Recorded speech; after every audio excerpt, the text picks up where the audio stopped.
आज हम देखेंगे अनपेड सेलर। तो hello student, welcome to law and legal Bhaiya. चलो स्टार्ट करते हैं। अनपेड सेलर क्या होता है? तो इसमें दो पार्टीज होती हैं, पहला है सेलर, दूसरा है बायर। तो मैं आपको बता देता हूं कि पहले अनपेड सेलर क्या होता है। देखो, ये दो दो लोग हैं, एक है सेलर और एक है बायर। अब जो बायर है, ये एक सेलर क्या है, किराना दुकान। एक हम देखते बाइक शोरूम वाला है, ठीक है, इसका दोस्त है, दोनों दोस्त हैं। अब ये इसके शोरूम पे गया, इसने एक होंडा की बाइक खरीद ली, ठीक है, और अपने दोस्त को बोला भाई मेरे पास पैसा नहीं है, मैं लोन वोन नहीं कराना चाहता हूँ, मैं तेरे को कुछ दिनों में पैसा दे दूंगा। ठीक है, मैं आपको एक सिंपल एग्जांपल दे रहा हूँ, सिर्फ कुछ दिनों में लोन दे दूंगा, क्योंकि ये इसका दोस्त था तो इसने मान गया। अगर दूसरा कोई ओनर होता जो इसका दोस्त नहीं होता, वो ऐसा नहीं करता, लेकिन ये इसका दोस्त था, इसने मान लिया हाँ भाई चल तू मेरा दोस्त है, एक हफ्ते में दे देना पैसा, तू गाड़ी ले जा। अब इसने गाड़ी ले गया, सारा जितना ट्रांसफ़र ऑफ ओनरशिप जो भी पेपर बनता है वो सब बन गया, इसके नाम पे हो गया। और इसने एग्रीमेंट भी बना लिया कि तुमने अभी तलक एक एग्रीमेंट बना लिया कि तुम एक हफ्ते के बाद मेरा पैसा दोगे, उस पर इसका सिग्नेचर भी ले लिया। तो यहाँ पे अब इसको सेलर को पैसा तो नहीं मिला, लेकिन बायर ने वो गुड्स लेके चले गया, प्रोडक्ट जो था वो लेके चले गया। तो यहाँ पे बायर को पैसा नहीं मिला, तो इसी को हम कहते हैं अनपेड सेलर। यानी कि जो बायर होते हैं वो सामान ले जाते हैं पैसे का वादा करके, हम फ्यूचर में आपको पैसा देंगे, लेकिन वो कभी कभी सेलर को पैसा नहीं मिलता है, कुछ डैमेज हो जाता है, कहीं अटक जाता है, कोई भाग जाता है, तो उस सेलर को हम कहते हैं अनपेड सेलर। यानी कि आप किराना स्टोर पे कब जाते हो, वहाँ पे आप जाके किराना वाले से बोलते हो मुझे ये आज उधारी चाहिए, तो जो उधार आप लेके आते हो तो वो सेलर क्या कॉन्ट्रैक्ट के अंदर क्या कहलाता है, अनपेड सेलर। यानी कि उस सेलर को उस सामान के बदले अभी पैसा नहीं मिला है, तो उसको कहा जाता है अनपेड सेलर। अब इसके दो पार्टीज होते हैं, सेलर और बायर, जैसे मैंने आपको बता दिया। अब right against the good, seller की क्या राइट्स होती हैं अगेंस्ट द गुड्स। अब सेलर की क्या राइट्स है, जो उसने बायर को प्रोडक्ट या गुड्स बेचा है, उधार पे दिया है, या वो बाद में वादा किया है पैसा दे दूंगा, उसका क्या राइट्स है गुड्स पे, देखते हैं। राइट्स ऑफ लेन, सेक्शन 47 के तहत राइट्स ऑफ लीन का मतलब क्या होता है, यानी कि सेलर मना कर सकता है। लीन का मतलब होता है मना कर सकता है। अब कैसे, देखिए, ये दोनों दोस्त हैं, सेलर बोले सेलर और बायर दोस्त हैं, तो बायर बोलेगा भाई एक हफ्ते बाद पैसा दे दूंगा, ठीक है, तू मुझे गाड़ी दे दे। तो सेलर मना कर सकता है, उसके पास ये पावर है, भाई देख मैं उधारी नहीं दूंगा, तुझे चाहिए तो पूरा पैसा भर और गाड़ी ले जा, ऐसा सेलर मना कर सकता है। ठीक है, ये एक ऑप्शन है। दूसरा ऑप्शन क्या है, देखो, ये दो भाई हैं, ये दो अजनबी हैं, एक सेलर एक बायर। इसकी कपड़े एक फर्नीचर की शोरूम है। अब इस बायर ने इसको क्या दिया, 20,000 एडवांस दिया, बोला मेरे लिए एक डाइनिंग टेबल बना दो लकड़े का। इसने बनाना शुरू कर दिया। अब एक हफ्ते बाद आया, बोला कि मेरा डाइनिंग टेबल दे दो, मैं आपको बाकी का पैसा एक महीने के बाद दूंगा, ऐसा बायर ने बोला।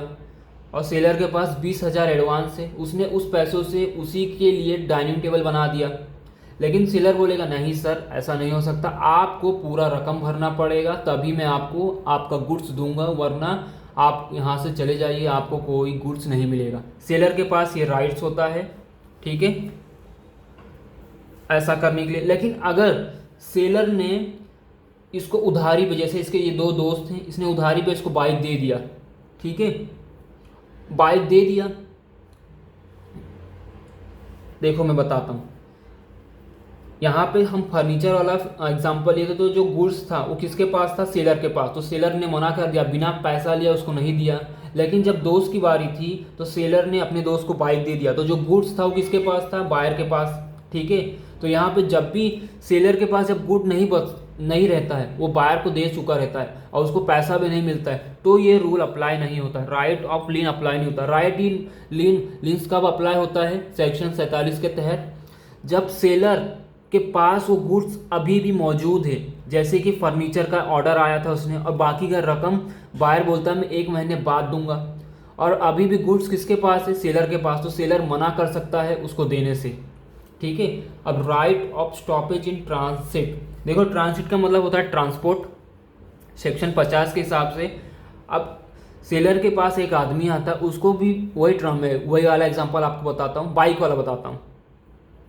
सेम देखो, फर्नीचर वाला एग्जांपल बताता हूँ। सेलर को 1,000 रुपया दे दिया एडवांस और बोला मुझे 1 लाख वाला फर्नीचर दे दो।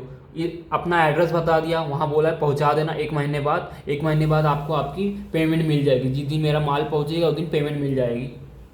अब बायर ने 1,000 दिया, सेलर 1 महीने बाद उसको वो ट्रांसपोर्ट में वो सामान को लोड करा के उसके घर पहुँचा रहा है, उस एड्रेस से पहुँचा रहा है। लेकिन सेलर को बाय चांस कहीं से ये पता चलता है कि जो बायर था वो गरीब है, वो बैंकक्रप्ट है, वो तो एक डुप्लीकेट फ्रॉड इंसान था। अगर ऐसा पता चलता है, ठीक है, कुछ भी कोई भी रीज़न हो सकता है, तो बायर जो सेलर है वो जो ट्रांसपोर्ट में उसने गुड्स और प्रोडक्ट्स डाले थे उसके वहाँ भेजने के लिए, तो उसको रास्ते में ही मना कर सकता है। ट्रक ड्राइवर को भी मना कर सकता है, या नहीं तो ट्रांसपोर्टर को भी मना कर सकता है, भाई वो जो मैंने आपको गुड्स दिए थे वहाँ भेजने के लिए उसको कैंसिल कर दो, वापस मेरे पास ले आओ।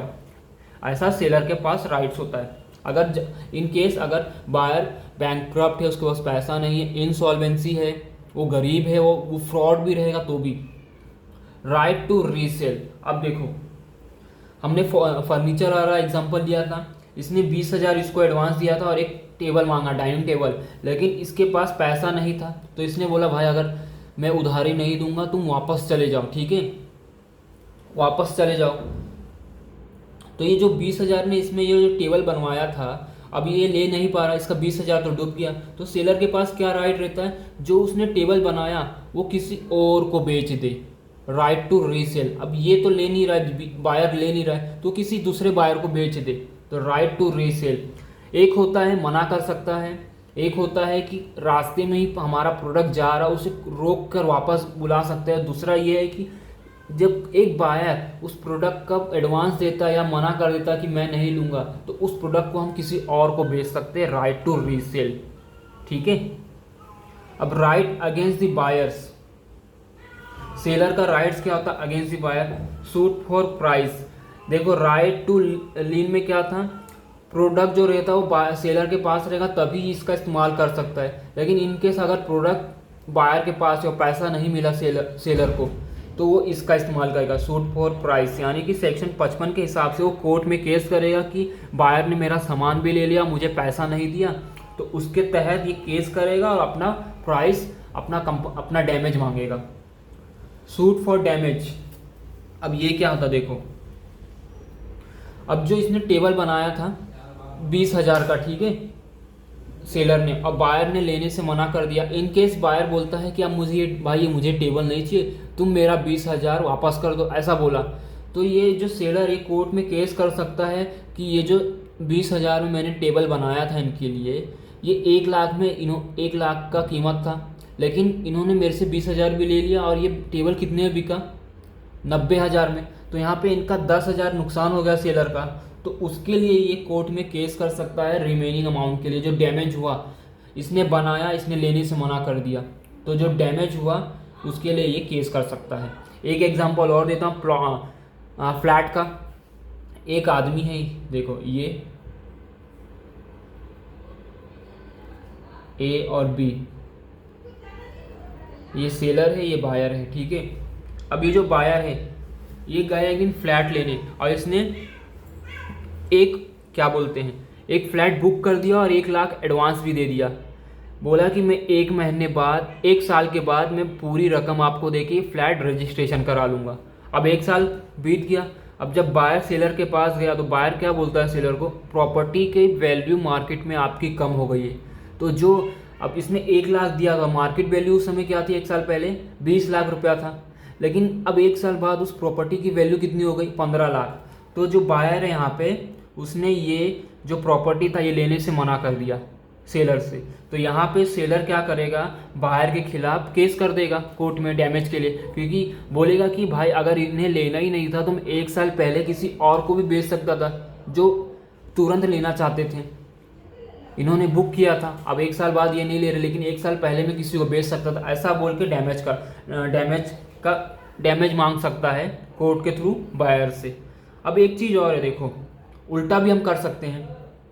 1 लाख इसने दिया और उस समय मार्केट वैल्यू कितनी थी फ्लैट की, 20 लाख रुपया। अब 1 साल बाद उस मार्केट वैल्यू फ्लैट की 30 लाख रुपया हो गई, बढ़ गई। अब सेलर ने ही खुद इसको बायर को मना कर दिया, मैं ये फ्लैट तुम्हें नहीं बेचूंगा, क्योंकि आज की मार्केट वैल्यू इस प्रॉपर्टी की हो गई है 30 लाख, ऐसा बोला।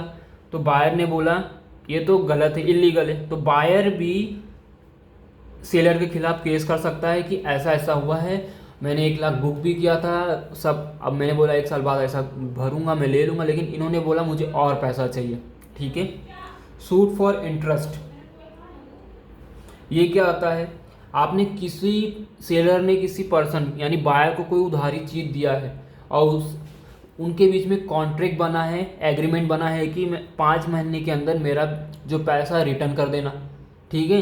लेकिन 5 महीने के अंदर नहीं, उसने 5 साल भी नहीं पैसा रिटर्न किया, तो सेलर के पास ये राइट है कि उस पैसों पर वो इंटरेस्ट लगा के वापस उससे ले सकता है कोर्ट के थ्रू। तो ये था हमारा अनपेड सेलर और उसके राइट्स। तो आई होप आपको अच्छा लगा आज के इतना, बस।